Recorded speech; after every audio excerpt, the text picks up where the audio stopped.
Welcome to विद्यार्थी club. आज है 12 सितंबर 2020 और 12 सितंबर 2020 से करंट अफेयर के जितने भी इंपॉर्टेंट क्वेश्चन बन सकते हैं उन्हें आज हम इस वीडियो में डिस्कस करेंगे तथा उन इंपॉर्टेंट क्वेश्चन के साथ जुड़े हुए इंपॉर्टेंट फैक्ट भी बताऊंगा जो कि आपके कंपटीशन एग्जाम में बहुत ज़्यादा हेल्पफुल होंगे। तो इस वीडियो को आप लास्ट तक जरूर देखा करें।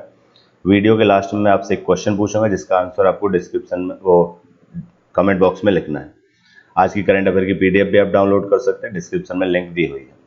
तो चलिए स्टार्ट करते हैं। First question, rating agency CRISIL के अनुसार वित्त वर्ष 2020-21 में देश की जीडीपी में निम्न में से कितने प्रतिशत की गिरावट दर्ज की जा सकती है? तो ये की जा सकती है 9% की, यानी कि ऑप्शन नंबर हमारा ए आंसर सही।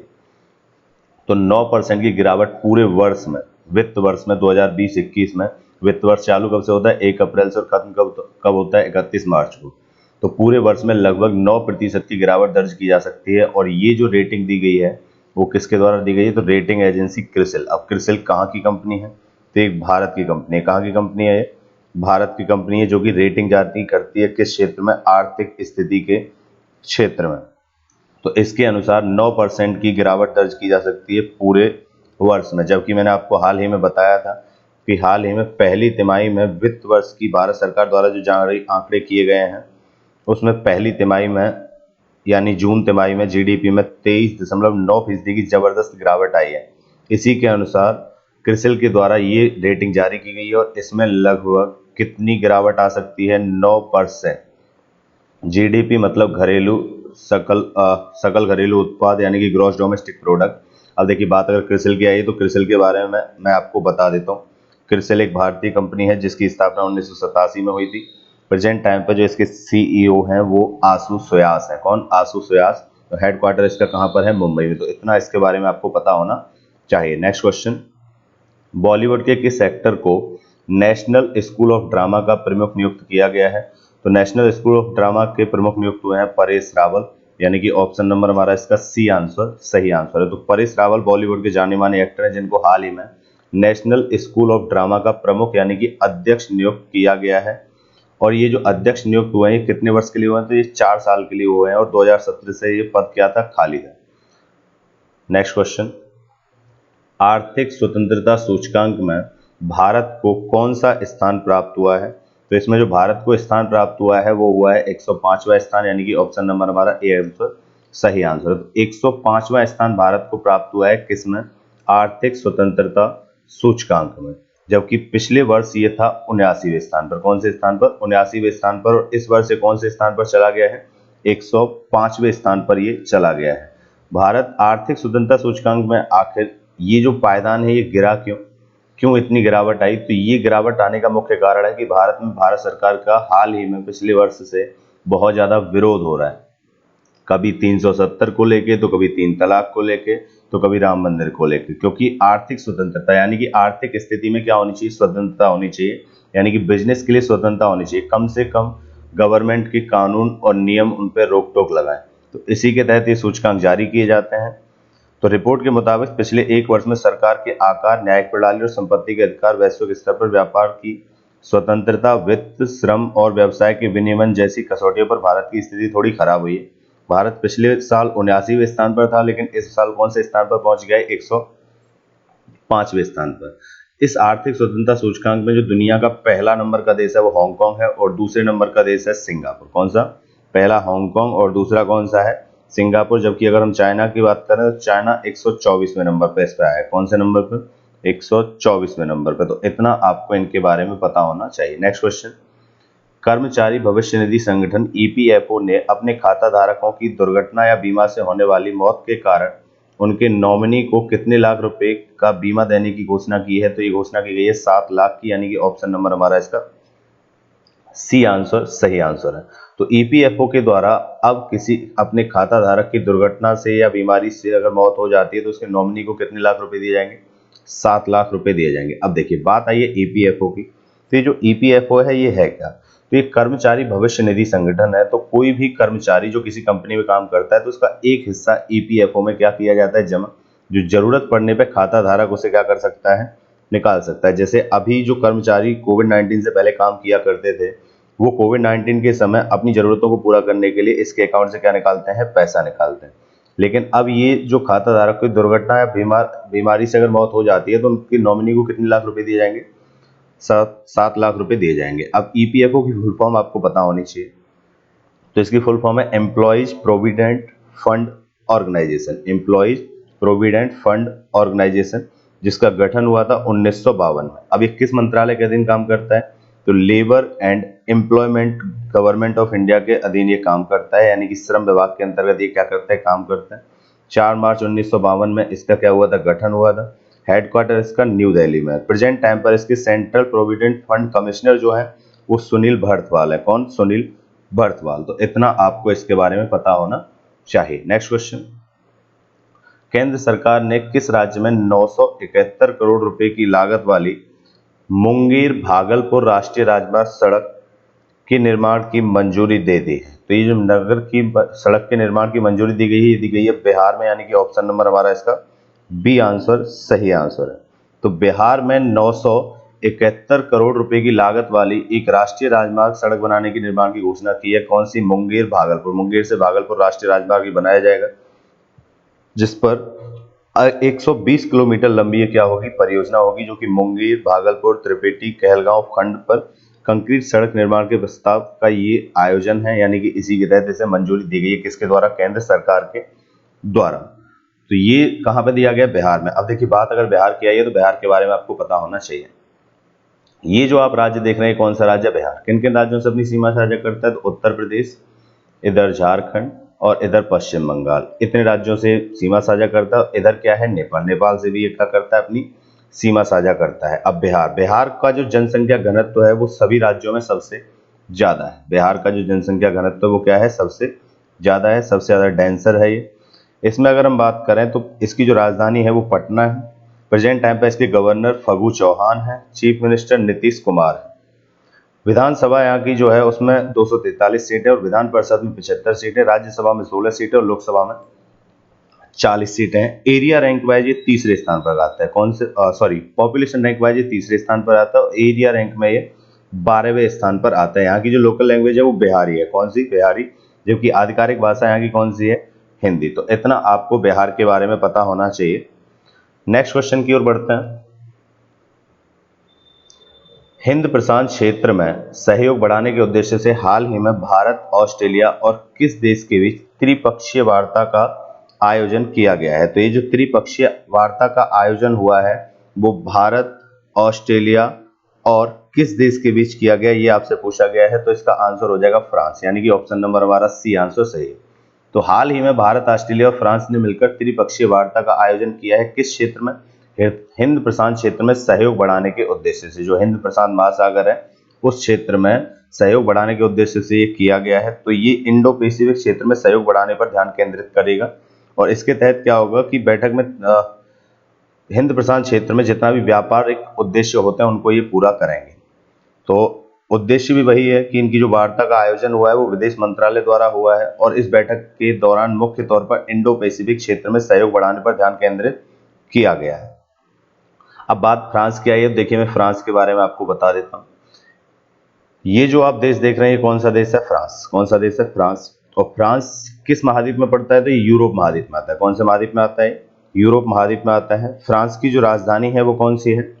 पेरिस। फ्रांस की राजधानी क्या है? पेरिस, जिसे हम कह सकते हैं कि वो सुंदरता की बहुत ज्यादा अच्छी जगह है, यानी कि सुंदरता सबसे स्वच्छ जो सुंदर सिटी मानी जाती है दुनिया की, वो कौन सी मानी जाती है?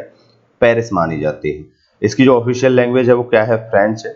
प्रेसिडेंट इसके यहाँ पर प्रेजेंट टाइम पे इमैनुअल मैक्रोन है और यहाँ के प्राइम मिनिस्टर जीन कास्टेक्स है। Jean Castex. यहाँ की जो अगर मुद्रा है वो है यूरो। कौन सी है? यूरो यहाँ की क्या है? मुद्रा है। फ्रांस की राजधानी जो पेरिस है उसी में क्या है? एफिल टावर है, जिसका निर्माण कब हुआ था? तो फ्रांसीसी क्रांति की 100वीं वर्षगांठ पर कब हुआ था ये निर्माण? तो 1889 में इसका निर्माण किया गया था। तो फ्रांस की क्रांति कब हुई थी? 1789 में। तो इतना आपको फ्रांस के बारे में पता होना चाहिए। नेक्स्ट क्वेश्चन की ओर बढ़ते हैं। सुप्रीम कोर्ट ने हाल ही में लोन मोरेटोरियम की तारीख को कब तक के लिए बढ़ा दिया है? तो सुप्रीम कोर्ट ने लोन मोरेटोरियम की जो डेट बढ़ा दी है वो कब तक बढ़ा दी है? 28 सितंबर तक, यानी कि ऑप्शन नंबर हमारा सी आंसर सही है। तो सुप्रीम कोर्ट ने हाल ही में लोन मोरेटोरियम की तारीख को 28 सितंबर तक के लिए बढ़ा दिया है। सुप्रीम कोर्ट ने हाल ही में लोन मोरेटोरियम की तारीख जो है 28 सितंबर तक बढ़ाई है। क्यों बढ़ाई है? तो इसका कारण है कि कोविड-19 की वजह से लोगों की कमाई बंद हो चुकी है, वो अपना कर्ज नहीं चुका पा रहे और लोगों के लिए अपने कर्ज की ईएमआई की इस तारीख का भुगतान करना जरूरी नहीं है। ये का बात किसके द्वारा कही गई है? सुप्रीम कोर्ट के द्वारा।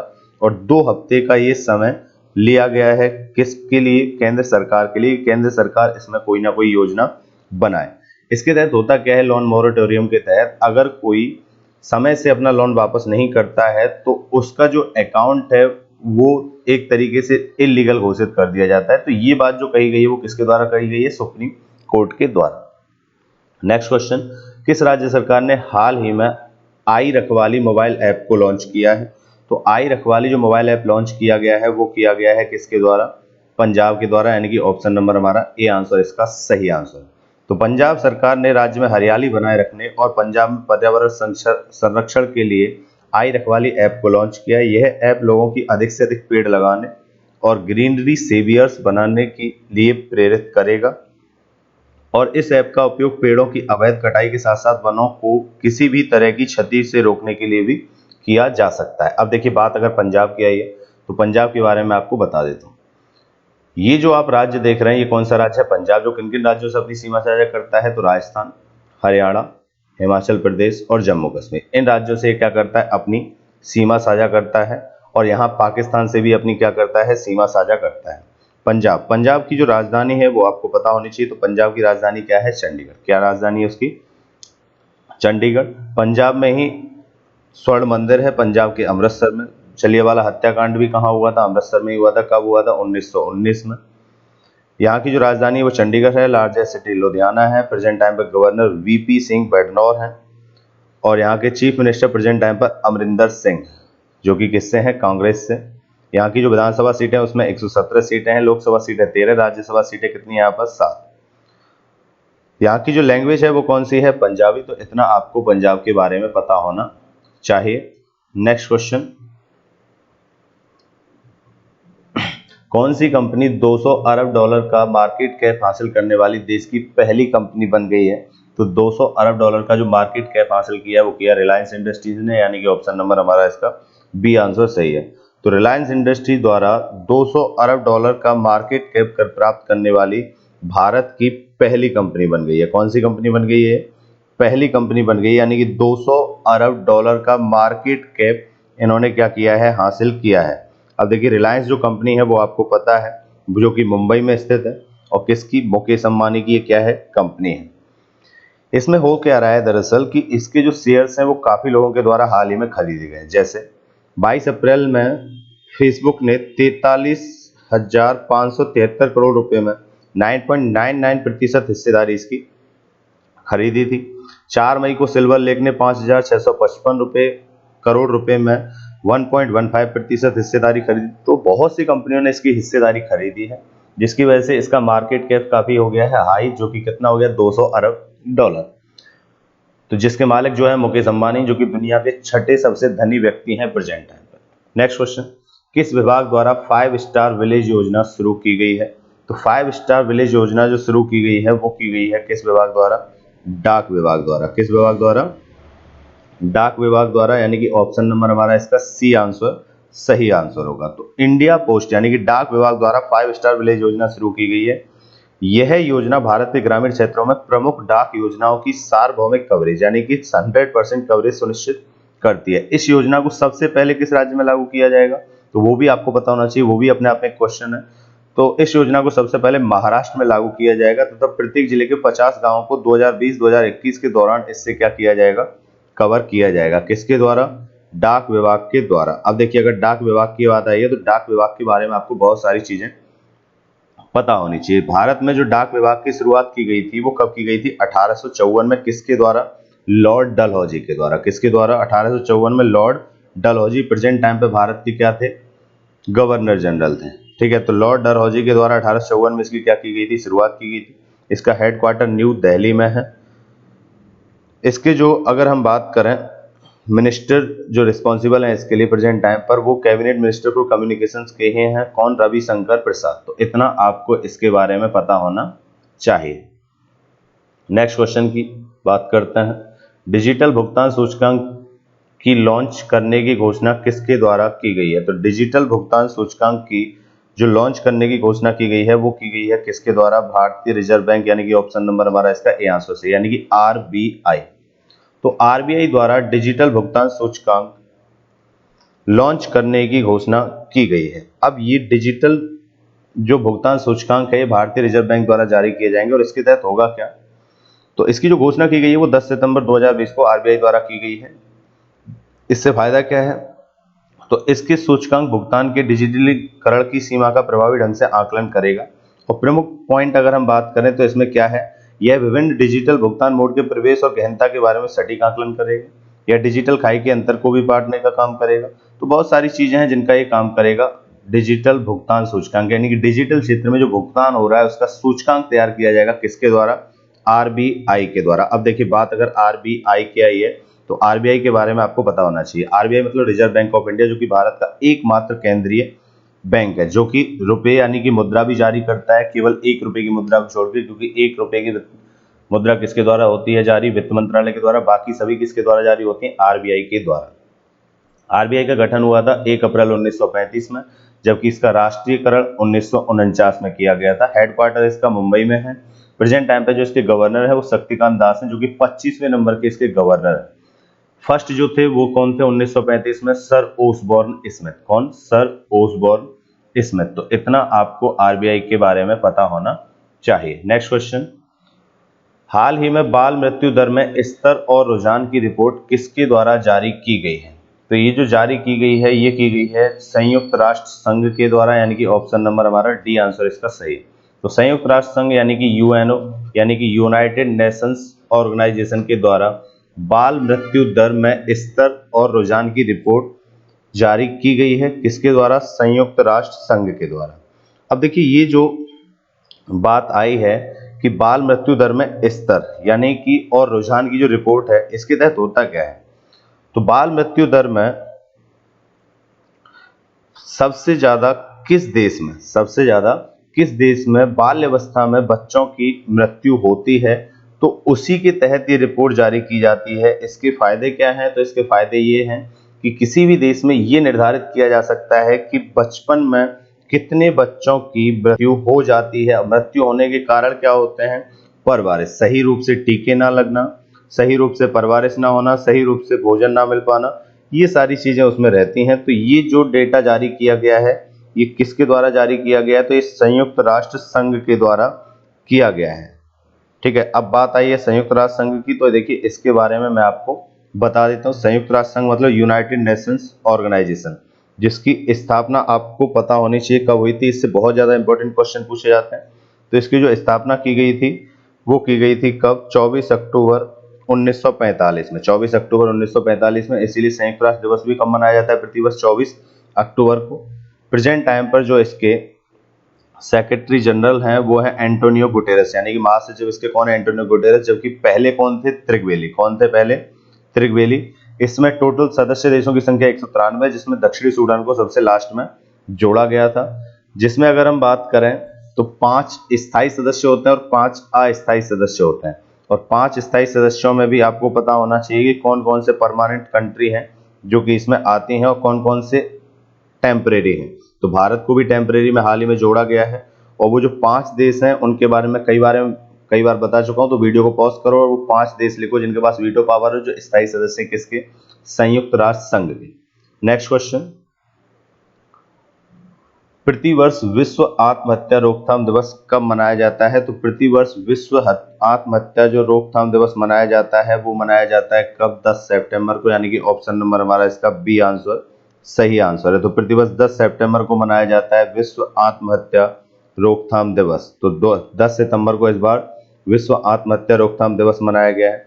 अब ये जो दिवस मनाया जाता है तो ये क्यों मनाया जाता है? तो विश्व स्वास्थ्य संगठन के अनुसार, एक अनुमान के अनुसार, प्रत्येक वर्ष में लगभग 8 लाख लोग आत्महत्या करते हैं। अर्थात प्रति 40 सेकंड में एक व्यक्ति क्या करता है? आत्महत्या करता है। जैसे 2019 में लगभग 10,281 किसानों ने आत्महत्या की थी। कहाँ पर? भारत में।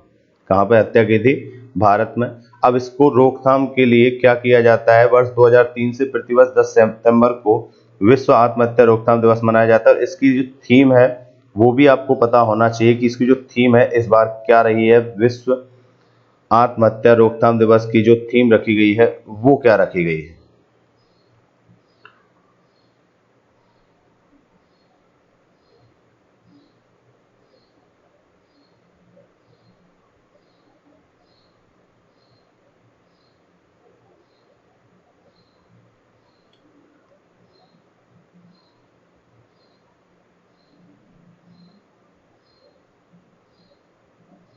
तो इसकी जो थीम है वो क्या है? तो international association for suicide prevention. ठीक है, तो ये इसकी थीम रखी गई है। नेक्स्ट क्वेश्चन की ओर बढ़ते हैं। तो नेक्स्ट क्वेश्चन है, किस केंद्रीय मंत्री द्वारा डोर स्टेप बैंकिंग सेवा का शुभारंभ किया गया है? तो ये जो शुभारंभ हुआ है वो किसके द्वारा? निर्मला सीतारमन के द्वारा। ऑप्शन नंबर बी आंसर सही है, जो कि प्रेजेंट टाइम पर क्या है? वित्त मंत्री हैं, जो कि पहली भारत की महिला पूर्णकालिक वित्त मंत्री है निर्मला सीतारमन। इसी के द्वारा डोर स्टेप बैंकिंग सेवा का क्या किया गया है? शुभारंभ हाल ही में किया गया है। नेक्स्ट क्वेश्चन, किस अभिनेत्री को महाराष्ट्र के सत्तारूढ़ दल के राजनेताओं के साथ विवाद के मद्देनजर गृह मंत्रालय द्वारा Y+ श्रेणी की सुरक्षा दी गई है? तो ये दी गई है कंगना रनौत को, यानी कि ऑप्शन नंबर आपका ए आंसर सही है। तो कंगना रनौत को केंद्र सरकार द्वारा गृह मंत्रालय द्वारा Y+ की श्रेणी की सुरक्षा दी गई है, क्योंकि उसका महाराष्ट्र के सत्तारूढ़ दल के जो राजनेता हैं उनसे बहुत ज्यादा क्या चल रहा है? विवाद चल रहा है। तो उसी के तहत ये काम किया गया है। हाल ही में कंगना रनौत का जो ऑफिस है वो भी BMC के द्वारा तोड़ दिया गया है मुंबई में। अब ये सब वैसे तो कोई आवश्यक घटना नहीं है, बट फिर भी आपको पता होना चाहिए कि क्या चल रहा है। अब कल मैंने आपसे एक क्वेश्चन पूछा था, इसका आंसर काफी लोगों ने डिटेल में किया, लेकिन मैं फिर वही कहूंगा कि सभी लोग आंसर डिटेल में किया करें। तो क्वेश्चन था, NSO सर्वेक्षण की रिपोर्ट के अनुसार कौन सा राज्य साक्षरता दर में सबसे ऊपर है? तो ये था Kerala. Option number B answer इसका सही आंसर था। तो लगभग सभी लोगों ने आंसर सही किया था। अब कल के लिए आपके लिए एक क्वेश्चन है जिसका आंसर आपको कमेंट बॉक्स में लिखना है और डिटेल में लिखना है। क्वेश्चन था, किस देश के द्वारा हाल ही में गो हत्या पर प्रतिबंध लगाने का प्रस्ताव रखा गया है? तो उस देश का नाम बताइए, उस देश के बारे में सब कुछ बताइए, जो मैंने आपको डिटेल में बताया था पिछली वीडियोज में। जो लोगों ने पिछली वीडियो नहीं देखी है वो पिछली वीडियो देख लें, करंट अफेयर की, बहुत ज्यादा जरूरी है। अब ये वीडियो आपको कैसा लगा कमेंट बॉक्स में कमेंट करके जरूर बताएं, और अगर अच्छा लगा हो तो लाइक करें और ज्यादा से ज्यादा शेयर करें अपनी जितने भी स्टडी ग्रुप व्हाट्सएप फेसबुक है। अभी तक चैनल को सब्सक्राइब नहीं किया तो चैनल को सब्सक्राइब कर ले और बेल आइकन को भी प्रेस कर ले। Thank you.